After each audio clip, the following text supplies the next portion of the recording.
శ్రీనివాస గోవింద, శ్రీ వెంకటేశ గోవింద, భక్తవత్సల గోవింద, భాగవత ప్రియ గోవింద, నిత్య నిర్మల గోవింద, నిలమేఘ శ్యామ గోవింద, పురాణ పురుష గోవింద, పుండరీకాక్ష గోవింద, నందింద హరి గోవింద, గోకుల నందన గోవింద, గోవినందన గోవింద, నవనీత చోర గోవింద, పశుగణలక శ్రీ గోవింద, పాప విమోచన గోవింద, దుష్ట సంహార గోవింద, దురిత నివారణ గోవింద, శిష్ట పరిపాలక గోవింద, కష్ట నివారణ గోవింద, గోవింద హరి గోవింద, గోకుల నందన గోవింద, ఏడుకొండలవాడ వెంకటరమణ గోవింద గోవింద గోవింద గోవింద, ఆపద ముక్కులవాడ అనాథ రక్షక గోవింద గోవింద, అడ్డికాసులవాడ గోవింద.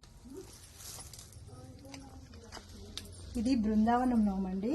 చక్కని చిన్ని కృష్ణుడు లాంటి అబ్బాయి మా కోడలికి పుట్టాలని చెప్పేసి బృందావనంలో చిన్ని కృష్ణుడు అనే నోమిచ్చామండి. వెండి గిన్నెల్లో వెన్న పెట్టి నోమిచ్చాం.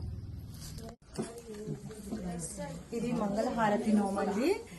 మనము ఏ దేవుడికి పూజ చేసినా, ఎన్ని పూజలు చేసినా, ఏ దేవుడి వరం అడగాలన్నా చివరగా మంగళహారతి ఇచ్చే వరం అడుగుతాము. అందుకోసమని మంగళహారతిలో నోమండి. ఇది హోలీ నోము. హోలీ పండగ రోజు మనం సంతోషంగా సంబరంగా జరుపుకుంటాము హోలీని. అందుకోసమని హోలీ నోము నోమిచ్చామండి.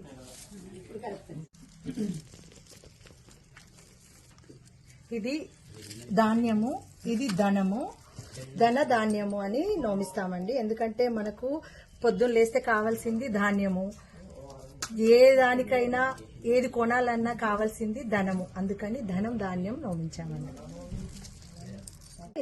నేను చెప్తాను.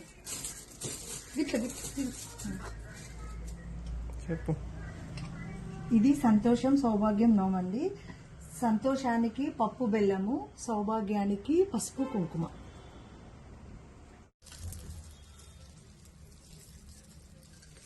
ఇది బతుకమ్మ నోమండి. ఆశ్వీజ మాసంలో మనకు బతుకమ్మ పండగ దసరా వస్తుంది కదా, ఇది ఇష్టంగా బతుకమ్మ 9 రోజులు ఆడతాము. అందుకోసమని ఈ తెలంగాణలో ఇంకా ఎక్కువ మన సాంప్రదాయం. అందుకోసమని ఇది బతుకమ్మ ఖచ్చితంగా నోమిస్తామండి. అందుకని నోమిచ్చాం. ఇది పళ్ళ బుట్టల నోమండి. పళ్ళు ఎన్నో రకాల పళ్ళు ఉంటాయి, అయినా మనము ఈ సంత్రాలనే నోమిస్తాము. ఎందుకోసం అంటే ఇందులో తొనలు ఎక్కువగా ఉంటాయి, అంతమంది పిల్లలు పుట్టాలి అనే ఉద్దేశంతో. ఇది పానకం చెంబుల నోమండి. ప్రతి దేవుడికి ఏ పూజ చేసినా పానకం అనేది ఇష్టం. అమ్మవారికైనా దేవుడికైనా ఎవరికైనా పానకం అనేది ఇష్టంగా చేస్తాం కాబట్టి పానకం చెంబుల నోమండి.